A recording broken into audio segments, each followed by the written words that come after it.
All right, good morning, good afternoon, good evening, wherever you find yourself today. It's another beautiful day, and I am so excited to come your way one more time with Analyze This. We, as usual, are going to be discussing some important issues um, in Ghana slash Africa. Basically, as we always say, that most of the things we know happens in one African country happens in almost all of the African countries. So whatever we discuss in Ghana would not be strange to somebody in, let's say, Lesotho or Kaunda or Rwanda, Namibia, South Africa, Egypt, uh,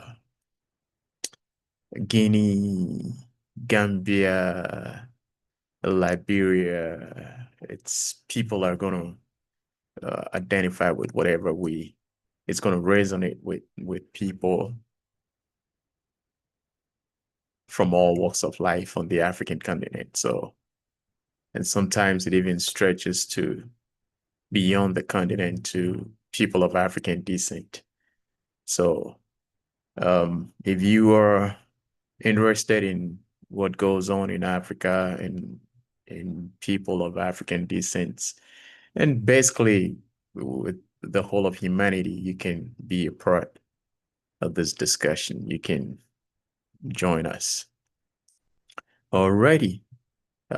Taking that out of the way, I want to reiterate our usual statement that creativity and inventions are not by the color of one's skin.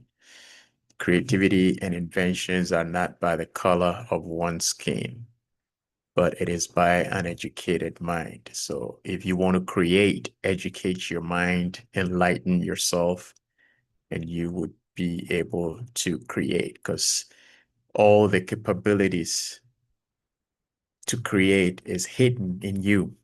It is left for you and I to ignite that power to be able to create, enlighten ourselves. That is the only way we can ignite that power to create and invent. So it is not by the color of one's skin, but by an educated mind. Finally, on this platform, we don't entertain insults.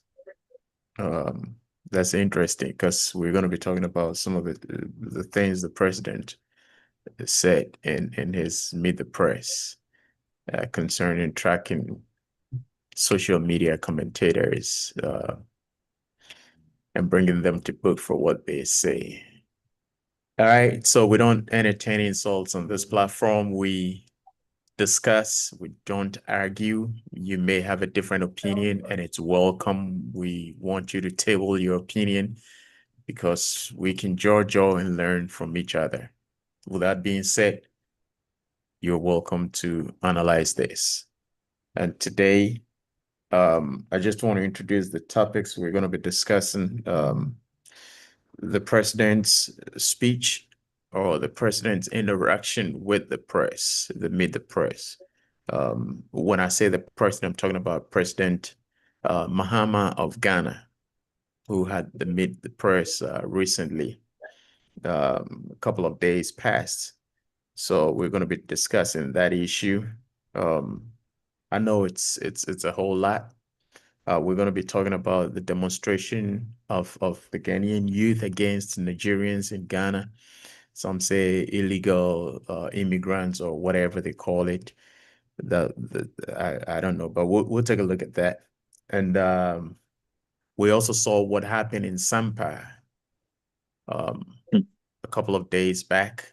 The explosion, the burning of basically, I would say Sampa was on fire. I don't know if it's been coiled, but if not, then it's still on fire.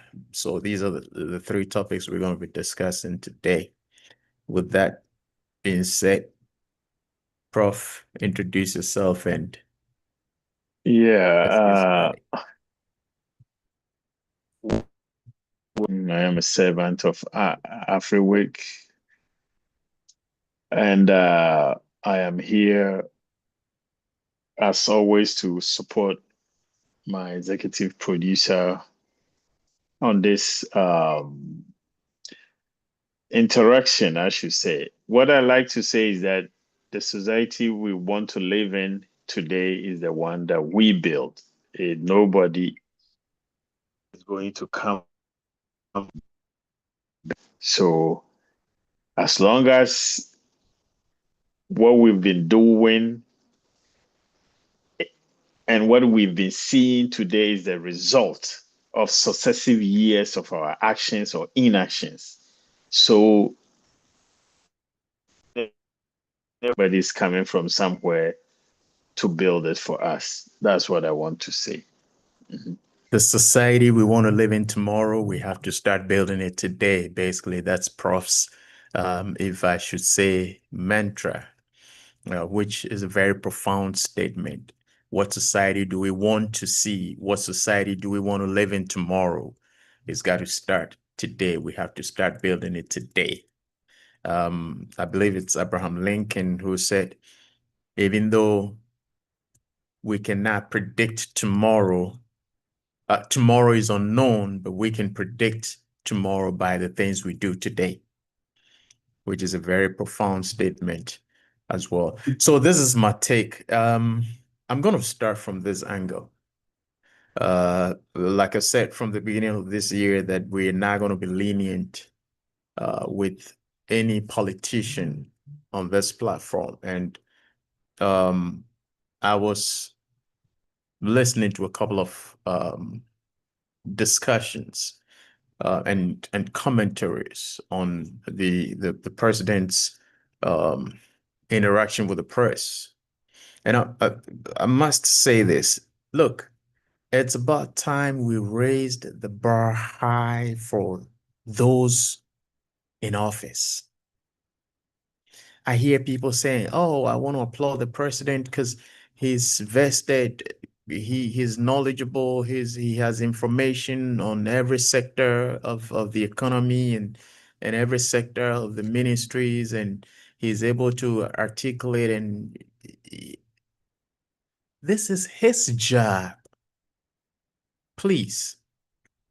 That is why he gets briefings every day or regular briefings. I don't know if they do it every day, which they're supposed to, but sometimes I believe maybe schedules and what have you might be hectic and they might skip a day, but they're supposed to be briefing the president on everything, every sector of the economy he's supposed to be briefed on.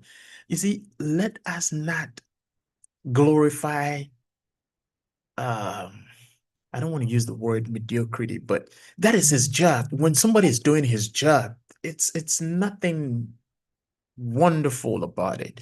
You see, for me, the reason I took the stand of not being lenient with any politician moving forward was the disappointment I personally had from the Akufo-Addo's government. Because he was somebody most people, most Ghanaians trusted that he was going to deliver on the promises he campaigned. So for that performance, and I looked at it and I'm like, look, I think we just lowered the bar for these politicians, so they feel they can come in and do anything and get away with it. The president knowing or answering every question, that of course, there's a reason he met the press to answer questions about the economy and about the country. He did not meet the press to answer questions about what's going on in his home. So let us not get so excited about him knowing everything about the economy or knowing answering every question. I was getting annoyed when and almost every channel I tune to or every platform I go to when people are going to make comments, oh, let's give it to the president, blah, blah, blah. That is his job, please. I don't get up this morning and do what I'm supposed to be doing as a father for my kids to say, oh, we excited our dad is doing this. That is my job. Well, that notwithstanding, one of the things I know it had Galamsey people spoken about state of emergency, what have you. I'm not gonna talk about that, but I want to pick it from this angle. I believe one of the press ladies spoke about a road in somewhere in the north, and the president said that the road has been destroyed by big trucks driving on the road. And so the next time they're going to make sure that the road is constructed properly and to prevent the destruction of the road by the big trucks. And I kept scratching my head and I was like, what is the highways authority or whatever they're called? What is their mandate? Don't they know that some of these roads have to be based on the weight of the cars? That is why most major highways have weighing stations. There are certain roads made for certain cars. Therefore, big cars cannot drive on those roads. What happens to those? You see, these laws are not meant to decorate our books. They are meant to fulfill a certain purpose. And the purpose is that we don't allow all cars to drive on every road. Certain roads, you drive on them, you get fined. You get penalized for driving on them. And so if these big trucks are destroying the roads, why can't we put in certain policies for them? Because from what I deduced, I might be wrong, but from what I deduced, from the answer the president gave, the big trucks are not even supposed to be using that roads, but they use it anyway because it's very convenient. And I was scratching my head and I was like, yeah. If they're not supposed to be using the road, which means there's a law preventing them from using the road. So why can't we enforce that law? Why can't we enforce that law? That is my question. So please, Mr. President, let the Ministry of Highways or Ministry of Roads and Highways go back to the drawing board and design some of these plans properly to preserve our roads. Certain trucks or cars based on the weight of the car cannot drive on certain roads and it has to be enforced. We have to make sure these laws or rules or bylaws or whatever they call them are adhered to, please. We just can't allow because it's convenient for the trucks to drive on certain roads. We allow them to drive on those roads and destroy the roads. Because yes, what he said was true.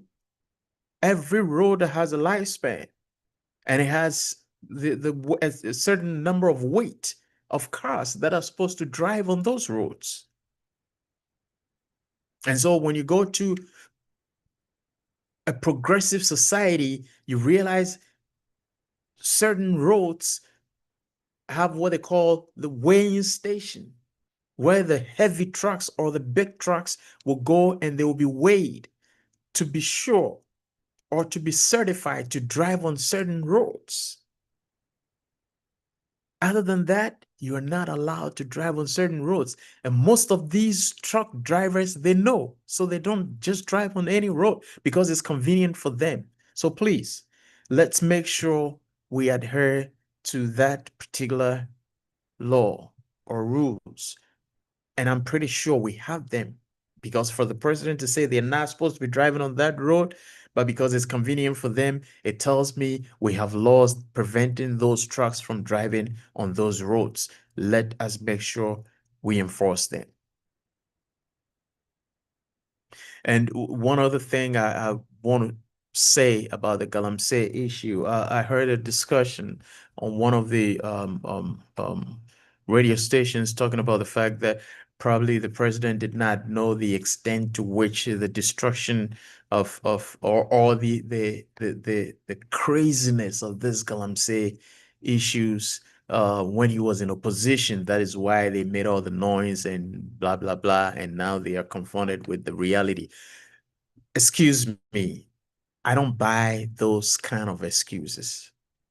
When people come into office and tell you we didn't know the extent to which XYZ has been has been before we took over power. Look, when you go to parliament, they have groupings. I want to break this down for everybody to understand. They have groups, they have committees. They call them committees, but I want to call them groups for everybody to understand. They have one for the economy, the economic committee. They have one for roads and highways. They have one for mining and whatever. They have various groups, and every political party represented in parliament has a representation in that group, and they get briefings. They get to know whatever is going on within that particular sector. So please, the excuse that we didn't know the extent to which the damage has been done, and now we're now figuring it out to come up with a strategy. One thing I always tell people, if any political party is ready to lead, they should put down a blueprint of how they intend solving problems. That is why I am always advocating that before we vote people into power, we should encourage this um, town town hall meetings, engage them, question them, let them table their plans, whatever they had to do. If we still cannot come to a consensus to draft a development plan for the nation, which is very paramount, which we should be doing. So any political party that takes office would adhere to those plans until we get to the national development plans. Let us engage these politicians. Give us a blueprint. Don't just come and tell us you're going to do X, Y, Z. How are you going to do it? It should be explained. It should be on your what you call it. It should have a blueprint to explain into details how these things are going to be done. So the voters would be informed when they are casting their ballots. You don't just come tell us I'm going to do X, Y, Z. Because all these people who were calling for some George and all them calling for state of emergency are now quiet. And now the president is telling us it's not time for state of emergency because he still has the power to use certain mediums to fight the issue. So they didn't know that before when they were calling for state of emergency. So these politicians, we have to be careful with these politicians.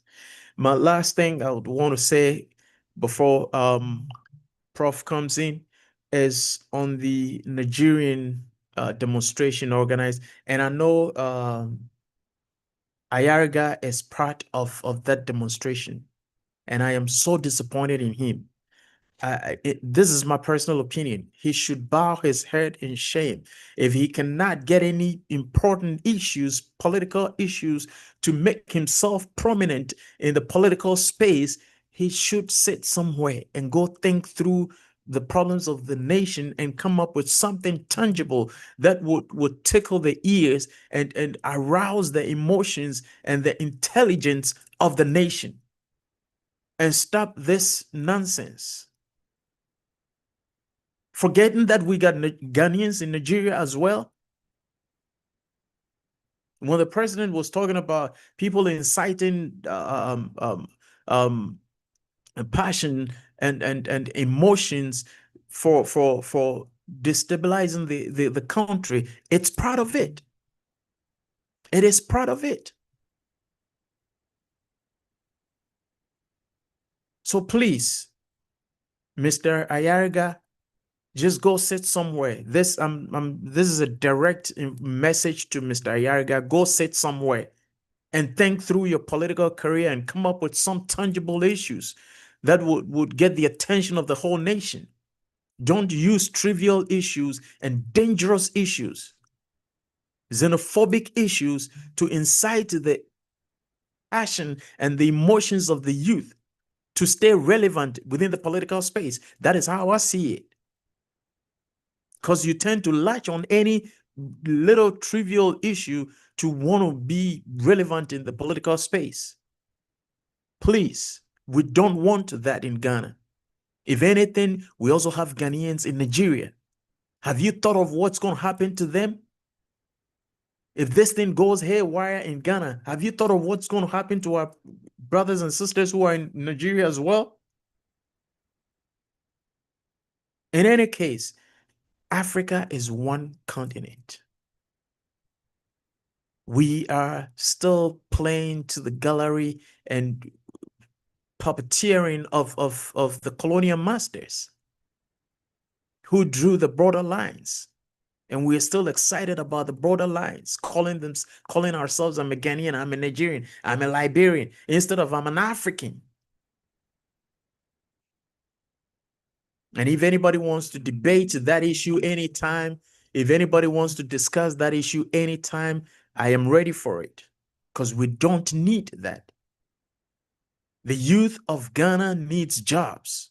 They need leadership that will be creative in making sure that the youth have a future. Do you know how much the Nigerians, or let me even put it, people from other countries living in your country, do you know how much they contribute to your GDP? So please, Mr.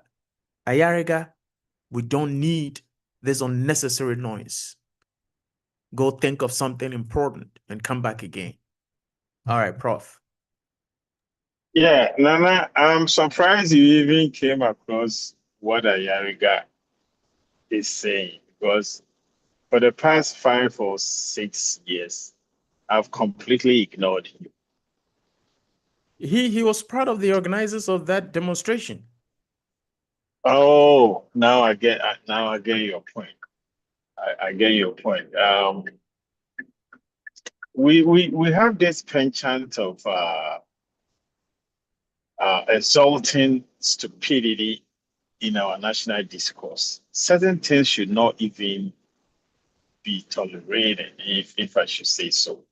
And this guy's antics is one of them. And I'm very happy that you brought it. I didn't even hear about it, because I wasn't ready to listen to uh, what he was saying. And to reiterate what you just said, we are very vested in individualism. Uh, One of the best things Caucasians did for themselves was to divide us up, on national or ethnic lines. And we sometimes forget that our boundaries are very, very artificial, and that tribes live on either side of borders, and cross-border activities back in the day was nothing new.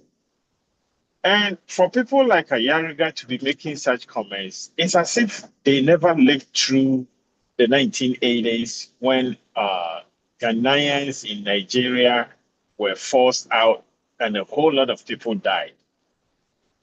My father was one of those returnees. And I don't take such nonsense lightly. That said, there are laws within any country. I am not here to talk about an illegal or a fraudulent um, stranger in any country doing the wrong thing and being let go. That one is different. But if an African is living peacefully in Africa, why are we making such a big issue out of it? I don't get it. That part, I don't get it. If the person is a criminal, that's a different ballgame. But if that person is there to trade, I don't know why we are even talking about this, because the Europeans move freely among themselves, but they have made sure somebody said it's harder to move from Ghana to Togo than it is to go to, say, the United Kingdom. And that Yep. doesn't make any sense. It doesn't make any sense.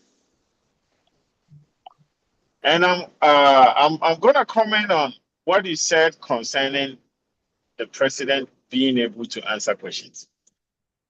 This was a set date. It was not some ad hoc meeting that he had with the press.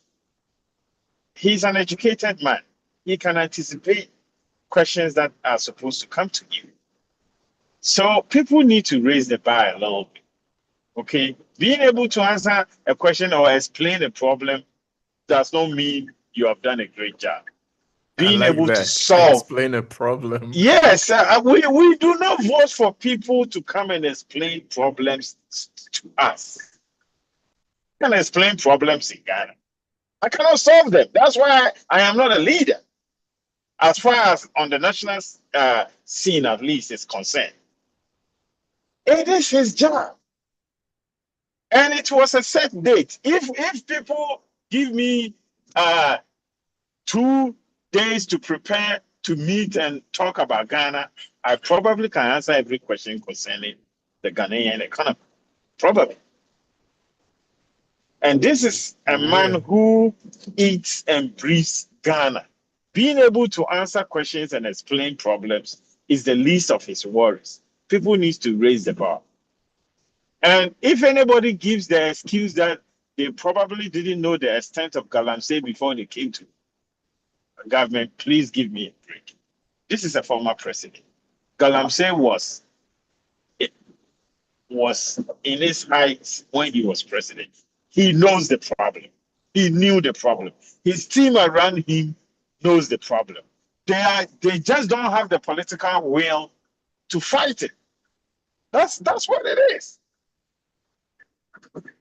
If you were calling for a state of emergency when you were in opposition, what has changed that now that you are in power, the state of emergency is not necessary? What has changed? The ally that they were calling for it.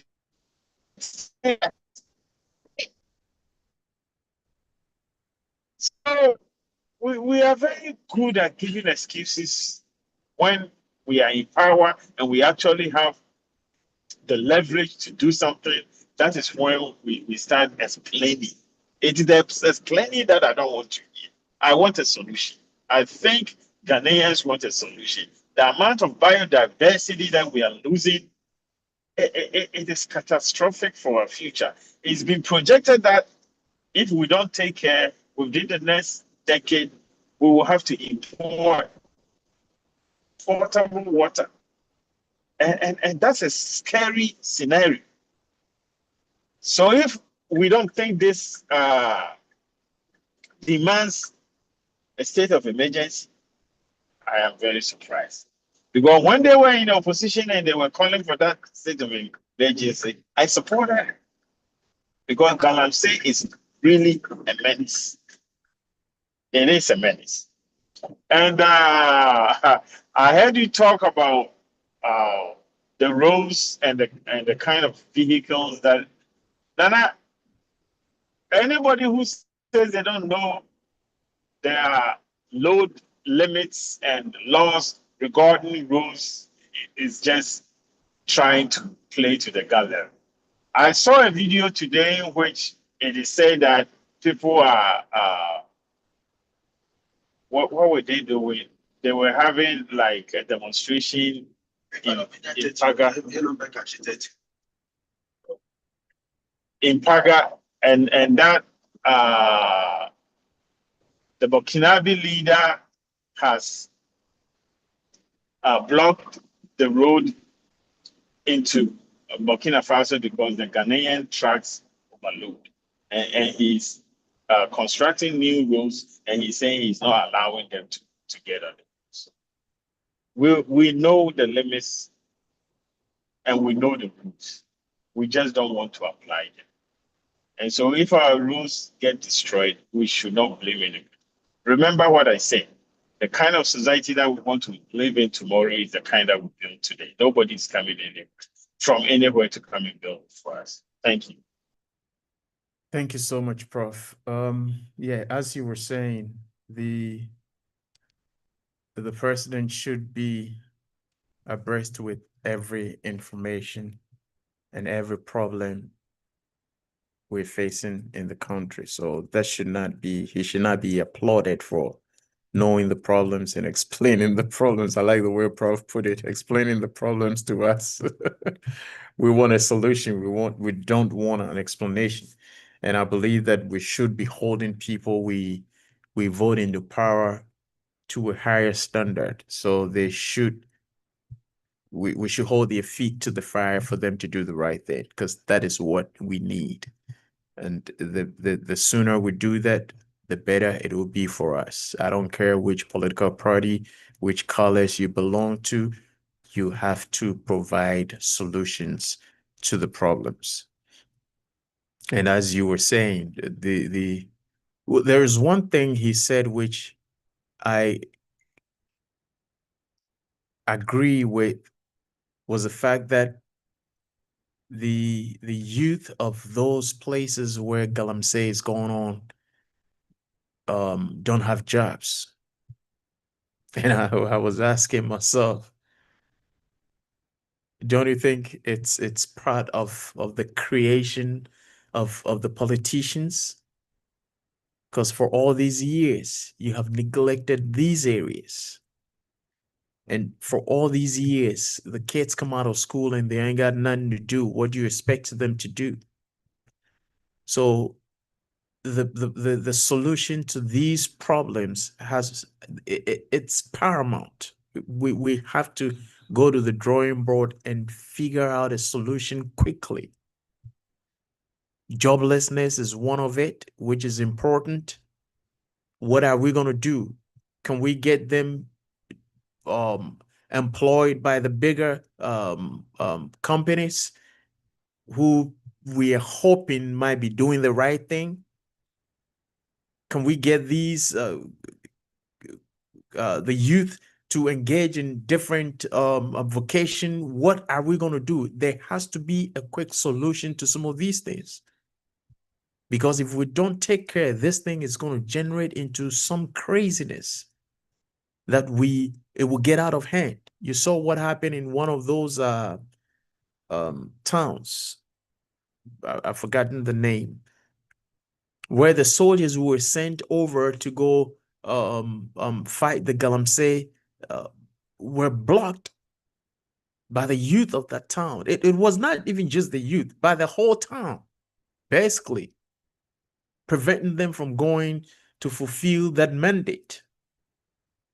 You know, so what would happen if it turns into a bloody fight? You can imagine the number of people who are going to lose their lives. So this is a very urgent issue that needs the ultimate attention of the president. So if he's not prepared for the state of emergency, he should come up with a solution quickly. Those blue water guard, whatever they're talking about, I don't know if that's a solution, which I doubt, because this same group was created by the previous government and they could not produce any results. You know, basically almost everything this current government is doing is a duplication of what the previous government did. They either change the name, tweak it a little bit, and run with it. It's not going to provide solutions to the problems. We need practical solutions. So like you said, it's an issue which we need immediate solutions to. The final thing is the Sampa issue. You know, I was excited when the president made mention of the fact that people who incite violence and hate speech and what have you should be punished. Has he not been briefed about what's going on in Sampa and some of these traditional areas? Where some of the youth of Sampa, so a section of the youth came on social media threatening violence, and nobody took any action. I think we said this on this platform some time back, about 3 or 4 weeks ago. There was a video of the youth of Sampa threatening violence, and nobody did anything about it. And yes, it did happen a few days ago, just because the king was, what do they call it, gazetted. So it turned into a chaotic situation in Sampa. So please, Mr. President, since you are concerned about people inciting violence, there are a whole bunch of them on social media and a whole bunch of them within certain positions of power that you can reach. So please reach out to them and talk to them. And then again, when he was talking about fighting this whole social media menace of people insulting, I didn't hear anything about educating the people, educating the public on their social responsibilities and privileges. The national civic education. Can we resource them to start doing something, educating people on their rights and responsibilities, and some of the things they can say and cannot say? And I can bet you most of these people, especially those self-styled bloggers, don't even know the limits within which they can make their discussions. With the exception of those who've been to journalism school. Some of these people, majority of them, be it on recognized media houses, stations, or whatever, some of them don't even understand the framework, the legal framework within which they have to present their cases. So if we want to make sure we clamp down on some of these things, we'll have to set an example. We'd have to set an example. This morning, I was listening to a program where somebody made mention of the fact that Kevin Taylor, who has been championing some of these things, came to Ghana and nothing happened to him, even though he had a warrant.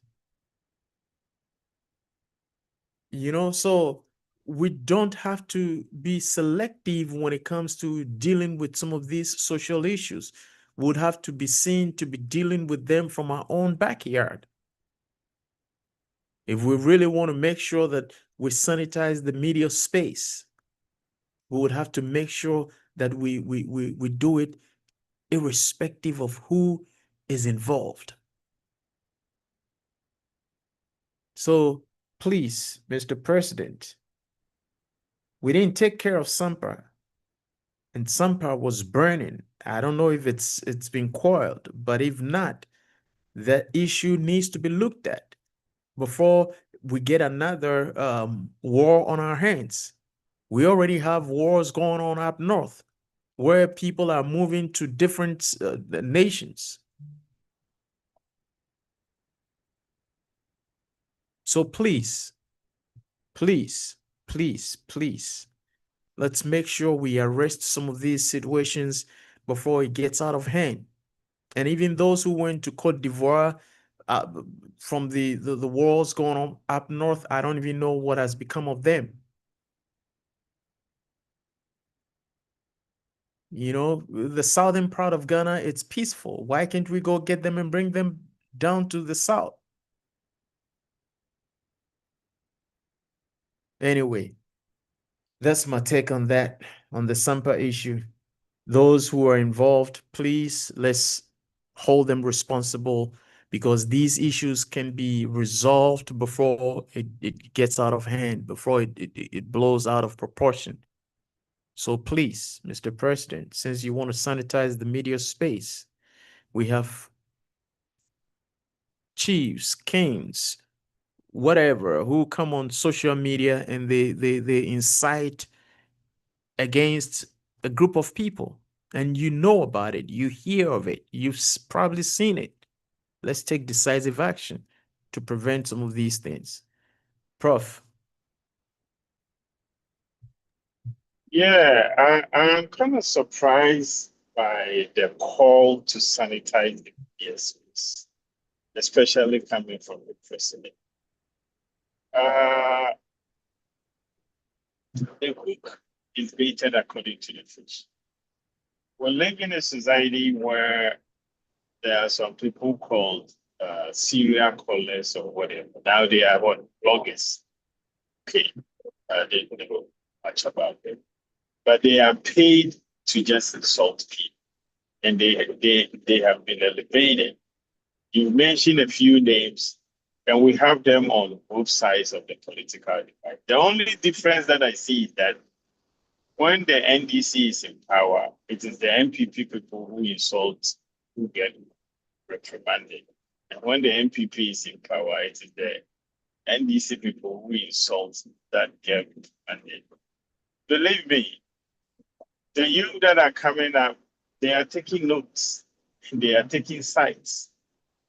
And so the president coming out to say that we need to sanitize the media space when his own people who are insulting elders and chiefs and whatnot are being elevated and given positions of power. Who is like I don't get it. Nobody is going to take you serious. Nobody, including the people that you are trying to quell. They are not going to take you serious because you are sort of paying people to do exactly that job when you were in a position. And this goes for all the political parties, including certain people who want it even to become president and ministers and whatnot. All they do is when they open their mouths, they insult. They are not ready to have an intellectual discourse with their opponents. They just insult people. And so, like I said, I'll be very, very happy when action is taken and the explanations start. Nobody puts leaders in place to come and explain why we have a problem. We put them in place to come and solve those problems. So if the media space is unsanitary, please sanitize it. Explaining it to us and what is wrong and whatnot, it won't change anything. That should be my take. Thank you. And using the judiciary wrongly is also not going to help us. You know, it's not going to definitely help. It's kind of, gee, But it's I it. don't know if you remember, once we were having a discussion like this, and Kwejo was on from London, and he said that we are very transactional in nature, and we fail to see the repercussions or the consequences of our actions. That's why we can throw trash into the gutter, and then when there is flooding, we seem surprised. You see, that transactional nature that we have is also the reason why bribe taking and bribe giving is very, very common in our societies. If we could go back to being relational in our dealings with each other, because the results are here for us to see. You know, the chickens always come home to roost, and I don't get it when there is a problem, then our leaders want to come and behave as if they did not know, because they did know. They are part of the creation of the problems. People have been talking about Galamsey for at least 25 years. Before then, we were talking about the difference between, say, Johannesburg and Obuasi. I bet you the first day I got to Obuasi when I was in Opupuare, I was shocked. I thought Obuasi was a mega city, a beautiful city, until I got there. So you coming here today and saying that, oh, those people doing galamsey, we can't just stop them outright and declare a state of emergency because we have to find alternative jobs for them to do. We were here when some of these people were promising that they will be allowed to do their galamsey if so and so comes to power. We were here. I have videos. So me, when these politicians speak, I take it not with a pinch of salt. I take it with a whole bag of salt because I don't believe anything they do until they actually go ahead and solve the problem. And for those of us who are sitting on the sidelines thinking nothing is going to come of it, what that well water far removed from the rivers and the Galamsey areas, research is showing that heavy metals are seeping into the well waters. So you might think that you do not use Ghana Water and Sewage Company's water and that you have a well at home. The biological side effects of these heavy metals have already been Noticed. seen, yes, in both areas of mining and non-mining areas because our food chain is very, very connected. Because of my background, I really fear for this thing that they are playing around with and paying lip service to. Galamsey is very dangerous.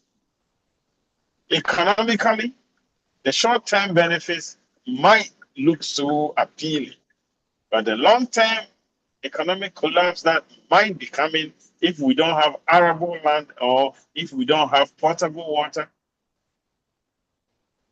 Well, we've had this discussion too many times, and I'm beginning to tune it out, which is a really bad thing. We can't. I mean, it's an endemic facing our society, and not even this current society, but facing generations to come as well. So we can't relent in our fight against the illegal mining in Ghana. We're still working on presenting petitions. Last week I got hold of a few addresses. We're gonna start shooting them out this week, and we'll see what will come out of it. Yeah, because it has to be a topmost priority of every Ghanaian who means well for the development of the nation and Africa as a whole, because some of these rivers run from country to country, so we I'm even looking at, and I don't want to, I still want to keep my hopes high, looking at sending some of the petitions to ECOWAS and AU. So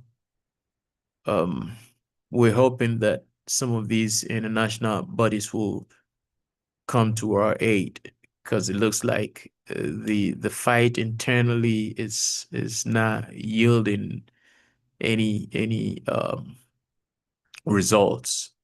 So we may have to resort to the international community who means well. Let me put it that way, because not all the international organizations means well, especially where Africa is concerned. So, all right. On that note, I believe we will draw the curtains down on Analyze This today. Hopefully next week, same time, will be here to discuss certain issues as well. So, Prof, your final statements, and we will close the curtains for today. What I would like to say is that every society has people who are average, people whose words and action go very, very, very far. In our case, there's nobody better placed to solve this problem than the president. I saw a post on X in which somebody said that if the president was willing and able, he could end this within a week. He's the commander-in-chief of the Ghana Armed Forces, and I believe him. But my problem has always been that the gatekeepers who are supposed to shut the gates, they are the ones benefiting from the menace and from the malaise that has engulfed the whole nation.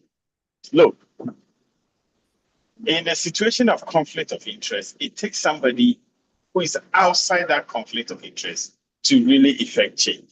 So I'm calling on our chiefs and our elders who have not been compromised by Galamsey to really start doing something.